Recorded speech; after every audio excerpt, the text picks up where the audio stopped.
السلام عليكم ورحمة الله تعالى وبركاته. الحمد لله رب العالمين والعاقبة للمتقين والصلاة والسلام على سيدنا محمد وآله وصحبه أجمعين. أما بعد، أعوذ بالله من الشيطان الرجيم. بسم الله الرحمن الرحيم. قال يا بني لا تقصص رؤياك على إخوتك فيكيد لك كيدا إن الشيطان للإنسان عدو مبين. صدق الله المولى العظيم. الحمد لله.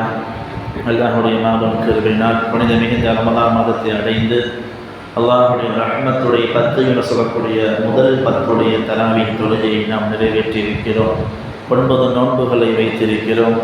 இன்னும் நம்மால் என்ற பல்வேறு நன்மையான காரியங்களை நாம் செய்திருக்கிறோம். வல்ல ரப்பல் ஆலமீனுடைய வற்றாத கருணையினால் நாம் வைத்த நோன்புகள், தொழுகைகள், வணங்கிய ஸகாத் சதகா போன்ற நன்மையான காரியங்கள் என்னெல்லாம் இருக்கிறதோ அனைத்தையும் அல்லாஹ் தஆலா முழுமையாக கபூல் செய்வானாக.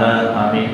அவைகளில் இருக்கக்கூடிய தப்புகளையும் தவறுகளையும் அல்லாஹ் தஆலா மன்னித்து மறைத்து நன்மையான காரியங்களை முழுமையாக கபூல் செய்து அவைகளுக்கு உரிய கூலிகளை நிறைவாக தந்தல் புரிவானாக. ஆமீன். கணிதற்குரிய அல்லாஹ்வின் நல்லடியார்களே, இன்றைக்கு ஓதப்பட்ட சூறாக்கள் மொத்தம் 3. நேற்று ஆரம்பிக்கப்பட்ட சூரா ஹூத் அலைஹிஸ்ஸலாம் அவருடைய சூறாவிலே 74 ஆயத்துகளும் ஓதப்பட்டது. அடுத்தது மிகவும் பிரபலியமான இளைஞர்களுக்கெல்லாம் ரோல் மாடலாக திகழக்கூடிய யூசுப் அலைஹிஸ்ஸலாம் அவர்கள் பேரிலே ஒரு சூரா 111 ஆயத்துகள் கொண்டது, அதுவும் ஓத முடிக்கப்பட்டது. அதற்கடுத்து இடி முழக்கம் என்று அர்த்தம் தரக்கூடிய சூரத்து ரஅத், அந்த சூறாவிலே 18 ஆயத்துகள் ஓதப்பட்டது. ஆக மொத்தம் 203 ஆயத்துகள் இன்றைக்கு ஓதி முடிக்கப்பட்டிருக்கிறது. இதில் குர்ஆனுடைய 14 சஜிதாக்களில் 2வது சஜிதாவும் இன்றைக்கு செய்யப்பட்டது. அல்ஹம்துலில்லாஹ். இன்றைக்கு ஓதப்பட்ட ஆயத்துகளிலே அல்லாஹ் நிறைய செய்திகளை எல்லாம் சொல்லி தருகிறான். அதில் முக்கியமானதாக ஒரே ஒரு சூறாவிலே ஒரு நபியுடைய முழு வரலாறையும் சொல்கிறான் என்றால் அது சூரா யூசுப் மட்டும்தான். எத்தனையோ நபிமார்கள், கிட்டத்தட்ட 1,24,000 நபிமார்கள் இந்த உலகத்திற்கு வந்தாலும் அதிலே 25 நபிமார்களுடைய வரலாறுகள் குறிப்பு மட்டும்தான் குர்ஆனிலே சொல்லப்பட்டிருக்கிறது. அதிலும் மூசா நபியுடைய வரலாறை பார்க்கும் பொழுது நிறைய சூறாக்களிலே அல்லாஹ் இடையிடையே தேவைக்கு மட்டும் ஒரு வார்த்தையாக அல்லது ஒரு ஆயத்தாக ஒரு சில ஆயத்துகளாக இப்படி சொல்வது அல்லாஹ்வுடைய வழக்கம். ஆனால் நபி யூசுப் அலைஹிஸ்ஸலாம் அவருடைய வரலாறு மட்டும் இந்த 12வது சூறாவான சூரத்துல் யூசுஃபில் அவங்களுடைய பிறப்பு முதல் அவர்களுடைய மௌத்து வரையும் உண்டான அனைத்து செய்திகளையும் உள்ளடக்கிய ஒரு சூறாவாக அல்லாஹ் தஆலா யூசுப் நபியுடைய சூறாவை நமக்கு சொல்லித் தருகிறார். அன்பிற்கினியவர்களே, அந்த சூறாவு கூட அழகிய வரலாறு கொண்ட ஒரு சூறா என்று அல்லாஹ் ஆரம்பிக்கிறார். அந்த குர்ஆனில் எந்த ஒரு சூறாவுக்கும் இந்த ஒரு சுத்தீடு கிடையாது. அதாவது யூசுப் நபியுடைய வரலாறு ஒரு அழகான வரலாறு என்ற ஒரு அற்புதமான வார்த்தையை அல்லாஹ் தஆலா அஹ்ஸனல் கஸஸ் அழகிய வரலாறு என்று அல்லாஹ் தஆலா சொல்லித் தருகிறான். கணிதற்குரிய அல்லாஹ்வினர்களே, எனவே இந்த சூறாவுடைய ஆரம்பம் அழகான வரலாறு என்று ஆரம்பிக்கிற இந்த சூறா முடியும் பொழுது இப்படி முடிகிறது. என்னன்னா, அல்லாஹ் தஆலா இந்த சூறா நிறைய செய்திகளெல்லாம் சொல்லிட்டு இந்த சூறாவில் இருக்கக்கூடிய விஷயங்கள் மூமின்களுக்கு நிறைய படிப்பினைகள் உண்டு, நிறைய நேர்வழி காட்டக்கூடிய, அதே போல ரஹமத் நிறைந்த ஒரு சூறா இதுவாக இருக்கிறது என்று அல்லாஹ் தஆலா சொல்லி முடிக்கிறார். இந்த சூறாவை சரியான முறையிலே பொருள் விளங்கி நம்ம படிப்போமே ஆனால் மூமின்களுக்கு நிறைய படிப்பினைகள் இதில் இருக்கிறது. அவர்களுக்கு இந்த சூறா நேர்வழியும் காட்டுகிறது, முக்கியமாக அவர்களுக்கு ரஹமத்தும் கிடைக்கிறது என்று அல்லாஹ் சூறாவின் முடிவிலே சொல்லி தருகிறான். மனிதக்குரிய அல்லாஹ்வினர்களே, இதுல நிறைய செய்திகள் உண்டு. நமக்கு முக்கியமாக இன்றைக்கு தேவையான ஒரே ஒரு விஷயம் என்னன்னா, நபி யூசுப் அலைஹிஸ்ஸலாம் அவர்கள் கனவு காணுகிறார்கள். என்ன கனவுனா, இவர்களே அவங்க ஒரு அழகான கனவு கண்டாங்க. இரவுல படுக்கும் பொழுது 11 நட்சத்திரங்களும் சூரியனும் சந்திரனும் தனக்கு சஜிதா செய்வதாக கனவு காணுகிறார்கள். சூரா அப்படிதான் ஆரம்பிக்குது. இந்த அழகான கனவு கண்ட யூசுப் அலைஹிஸ்ஸலாம் தன்னுடைய தந்தை யாக்கூப் நபிகிட்ட சொல்றாங்க, இது மாதிரி அழகான ஒரு கனவு கண்டேன். அப்ப யாக்கூப் அலைஹிஸ்ஸலாம் சொல்றாங்க, காலையா முனைய, என் செல்ல மகனே, லா தகஸஸ் ருயா கலா இஹ்வதி, இந்த அழகான கனவை உன்னுடைய சகோதரர்கிட்ட சொல்லிடாத. அப்படி சொன்னீங்கன்னா யகீது லக கைதா, அவங்க உன்னை வழி கெடுக்க நிறைய திட்டம் தீட்டுவாங்க. இன்ன ஷைத்தான் இன்சானி அதுவுமே, நிச்சயமாக ஷைத்தான் மனிதர்களுக்கு பகிரங்கமான விரோதியாக இருக்கிறான் என்று நபி யாக்கூப் அலைஹிஸ்ஸலாம் தன்னுடைய மகன் யூசுப் அலைஹிஸ்ஸலாம் அவர்கள் கண்ட கனவுக்கு இப்படி சொல்லி தருகிறார்கள். என்ன, நீங்க உங்க அழகான இந்த கனவை உங்களுடைய மற்ற 11 சகோதரர்களுக்கு சொல்லிடாதீங்க என்று யாக்கூப் அலைஹிஸ்ஸலாம் சொல்கிறார்கள். அன்பிற்குரியவர்களே, எப்படியோ இவங்க கண்ட கனவு மற்ற சகோதரர்களுக்கு தெரிந்து விடுகிறது. தந்தை எச்சரித்தது போலவே 11 சகோதரர்களும் திட்டம் திட்டுகிறார்கள். என்ன திட்டம்னா, இவர் இப்படியே கனவு பண்ணிக்கிட்டே இருந்தா, இது மாதிரி நல்ல கனவா இருக்குது, அப்ப இவருக்கு சஜிதா செய்வோம் போலக்கு. அது அசூரியம் சந்திரன் யார் என்றால் தாயும் தந்தையும், 11 நட்சத்திரம் யார் என்றால் இவங்க கூட பிறந்த 11 சகோதரர்கள், அவர்கள் எல்லாம் இவர்களுக்கு சஜிதா செய்வார்கள் என்று இந்த ஆயத்தை வழக்கம் கூறுகிறார்கள் ஆளி பெருந்தவைகள். அன்பிற்கிறவர்களே, இது அழகான கனவு. இந்த கனவை நீங்க சொல்லிடாதீங்கன்னு சொன்னாங்க இவங்க யாக்கூப் அலைஹிஸ்ஸலாம். ஆனால் எப்படியோ தெரிஞ்சு விட்டது.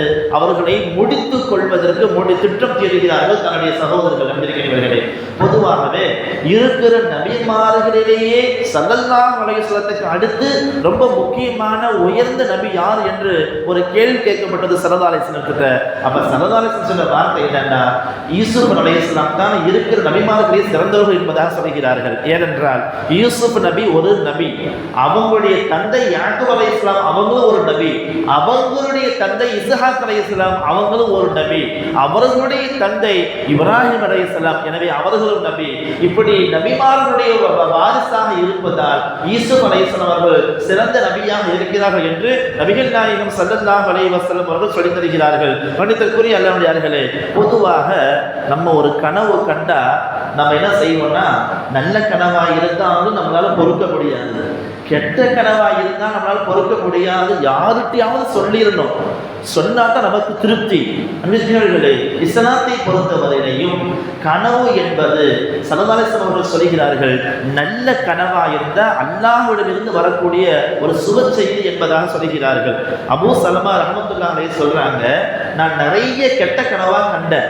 அந்த கனவினுடைய பாதிப்பு என்ன ரொம்ப பலகீனப்படுத்தியது, உடல் நலம் சரியில்லாமல் ஆக்கியது. எனவே நான் மனசு உடைஞ்சு போய் அபூ கத்தாதா ரலியல்லாஹு போய் சொன்னேன். அவங்களும் சொன்னாங்க, எனக்கு நிறைய கெட்ட கனவு வருது, அந்த கனவு என்னால் என்ன செய்ய முடியாது, என்னை பலகீனப்படுத்தி விடுகிறது. நான் பயந்து போய் ஸல்லல்லாஹு அலைஹி வஸல்லம் சொன்னேன். அப்பொழுது ஸல்லல்லாஹு அலைஹி வஸல்லம் சொன்னாங்க, என்னன்னா, நல்ல கனவு கண்டா அது அல்லாஹ்விடமிருந்து வரக்கூடிய சுப செய்தி. எனவே இந்த நல்ல கனவை யாரிடமே சொல்லாத, உனக்கு யாரு ரொம்ப பிடிக்குமோ, உன்னுடைய வாழ்க்கை முன்னேறுவதற்கு யாரு விரும்புவாரோ அவங்கள்ட்ட மட்டும் சொல்லுங்க, அவங்க அல்லாதவர் யாருக்குமே சொல்லிடாதீங்க என்று ஸல்லல்லாஹு அலைஹி வஸல்லம் சொல்கிறார்கள். அடுத்து சொல்கிறார்கள், உங்களுக்கு நீங்கள் பயப்படக்கூடிய மோசமான கனவு கண்டா நீங்க அல்லாஹ்ட்ட பாதுகாப்பு தேடுங்க. யா அல்லாஹ், நான் கண்ட கனவு கெட்ட கனவா இருக்குமா தெரியுது, எனக்கு இந்த கனவு விட்டு பாதுகாக்கக்கூட என்று முதல்ல அல்லாஹ்ட்ட கேளுங்க. ரெண்டாவது ஷைத்தானிடம் இருந்து நீங்க அல்லாஹ்ட்ட பாதுகாப்பு தேடுங்க. அப்படி சொல்லிட்டு சொன்னாங்க ஸல்லல்லாஹு அலைஹி வஸல்லம், கெட்ட கனவு கண்டா அஊது பில்லாஹி மினஷ் ஷைத்தானிர் ரஜீம் என்று சொல்லி நெஞ்சு பகுதியில் 3 முறை தூணு துப்பிக்கணும் என்பதாக ஸல்லல்லாஹு அலைஹி வஸல்லம் சொல்லிட்டு சொன்னாங்க. இந்த கெட்ட கனவை கூட யார்கிட்டையும் சொல்லிடாத. அப்படி சொன்னா அப்படி அவங்க நீங்க கண்ட கனவு நடக்குமா என்ன, அப்படிலாம் ஒண்ணு இல்லை என்று ஸல்லல்லாஹு அலைஹி வஸல்லம் ஹதீஸை முடிக்கிறாங்க.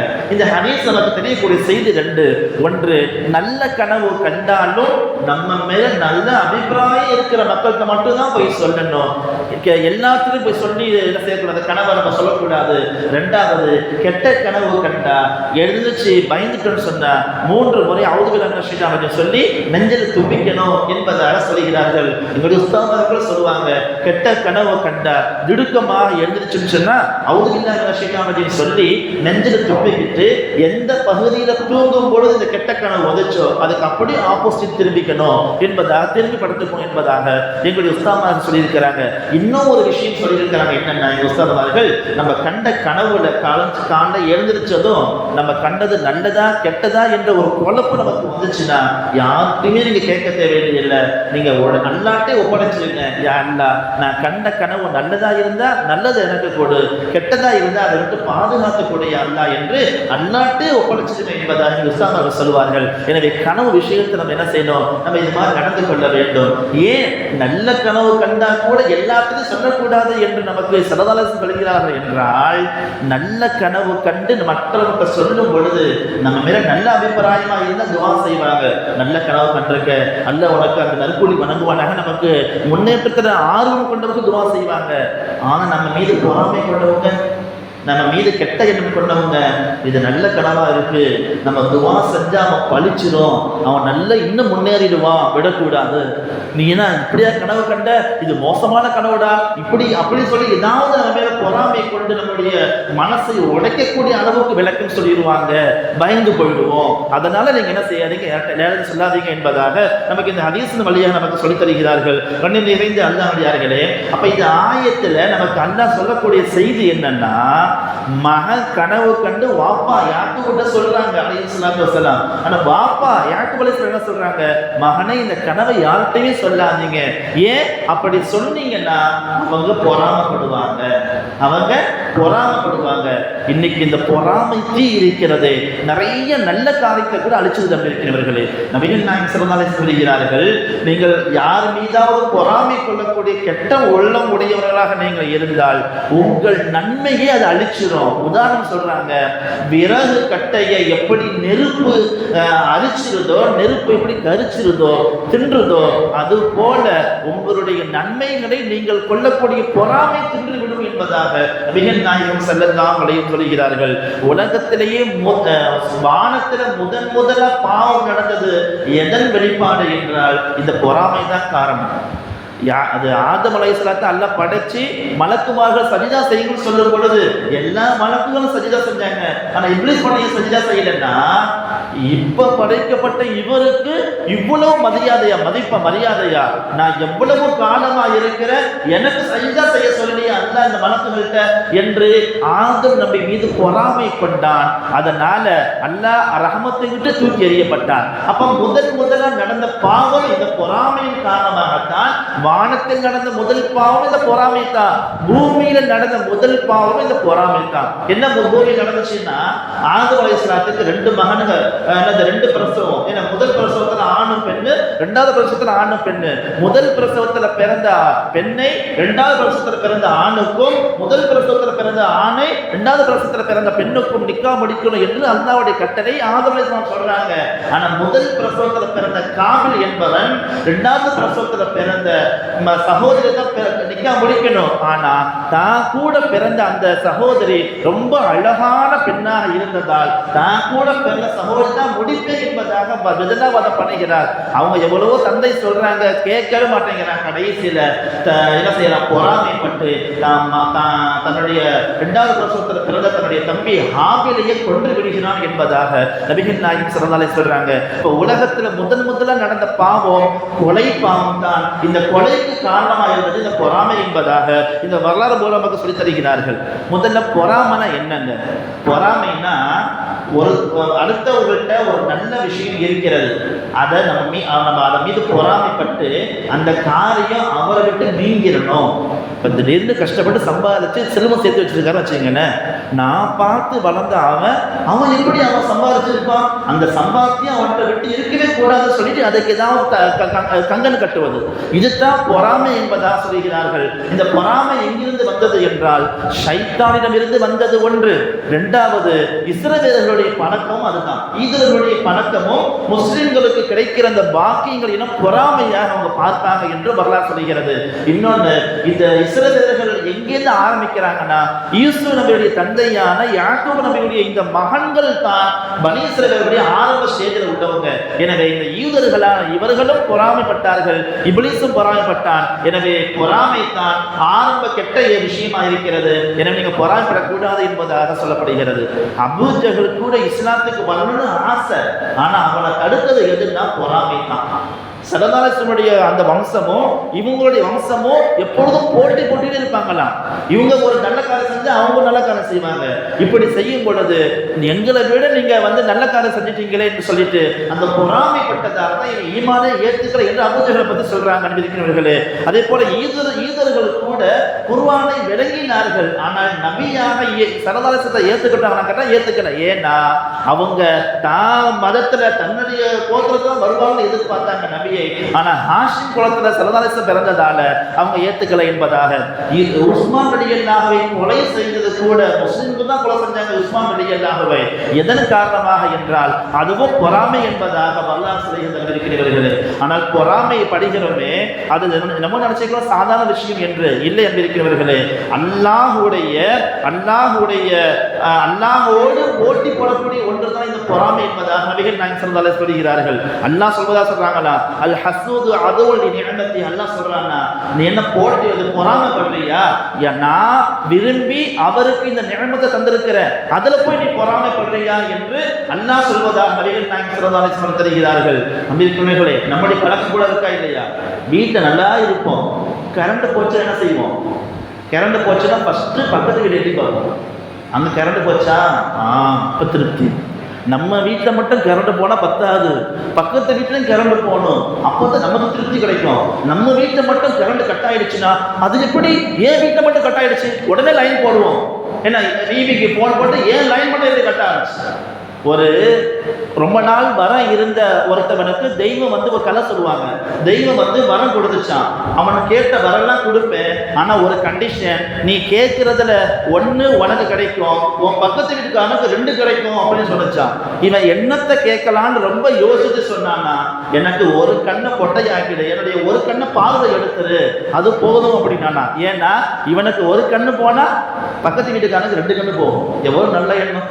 அப்ப இப்படி பொறாமைப்படுறதுனால அன்பிற்கினியவர்களே, ஒரு வார்த்தை சொல்லுவார்கள் பெரியோர்கள், ஆய்வாளர்கள் சொல்லுவார்கள், உலகத்தை அனைத்து ஆராய்ந்த ஆய்வாளர்கள் சொல்வார்கள், உலகத்தை பொறுத்தவரையிலையும் பொறாமைப்பட்டால் அது அப்படியே ஆப்போசிட்டா போட்டு பார்த்துக்காங்க.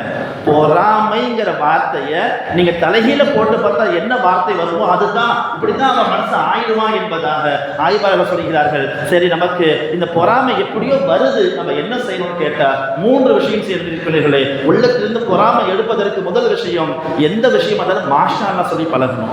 மாஷா அல்லாஹ் அடுத்தவங்களை துவா செய்ய நமக்கு பொறாமை நம்ம விட்டு நீங்கிறோம். 2வது அஊது பில்லாஹி மினஷ் ஷைத்தானிர் ரஜீம் ஓதிக்கணும், அதிகமா ஓதணும். 3வது குல் அஊது பிரப்பில் ஃபலக், இந்த சூறாவை நம்ம அதிகமா ஓதிக்கணும். ஆனால் நம்முடைய உள்ளத்திலிருந்து கெட்ட தீய எண்ணமான இந்த பொறாமை நீங்கி நல்ல எண்ணம் உண்டாகும். வல்ல ரப்பல் ஆலமீன் பொறாமை தீரிருந்து நம்மையும் நம்மை சேர்ந்த எல்லா மக்களையும் பாதுகாத்து நல்ல குணம் உள்ளவர்களாக ஆக்கிக் கொள்வானாக.